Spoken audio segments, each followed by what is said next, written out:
Nous ouvrons cette édition par le communiqué du gouvernement suite au conflit intercommunautaire meurtrier survenu le samedi 12 décembre 2020 à Assigek dans le département d'Assini, province du Bata, à cause des revendications sur des portions de terre qui vient malheureusement s'ajouter à ceux enregistrés récemment dans les provinces du Wadaï et du Mayukebi-Est. Le gouvernement réitère sa ferme condamnation de tous ces conflits sanglants mettant à mal la cohésion sociale et la quiétude des populations.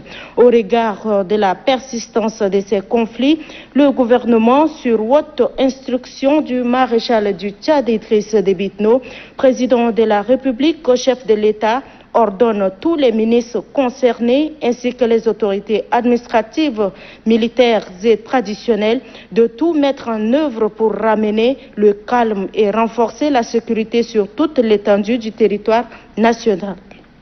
Dans cette optique, le gouvernement a instruit toutes les autorités subventionnées à l'effet de prendre et d'appliquer les mesures urgentes ci-après.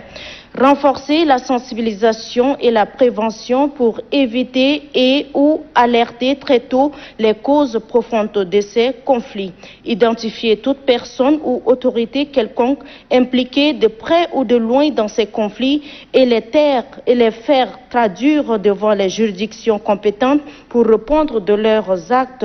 Réactiver les commissions de désarmement pour récupérer toutes les armes illégalement détenues par des civils, en appliquant avec rigueur les textes en vigueur en la matière. Renforcer le contrôle sur la circulation des armes à feu aux frontières avec les pays voisins en conflit et à l'intérieur du pays pour réduire les facteurs d'insécurité. Le gouvernement souligne avec force que les mesures ci-citées sont d'application immédiate. Les ministres concernés et toutes les autorités civiles, militaires et traditionnelles sont tenus de les mettre en œuvre avec rigueur. Aucun manquement, aucune négligence ni complaisance dans leur mise en œuvre ne seront tolérés. Fait à N'Djamena, le 13 décembre 2020, le ministre de la Communication, porte-parole du gouvernement, l'ambassadeur Chérif Mamato Zen.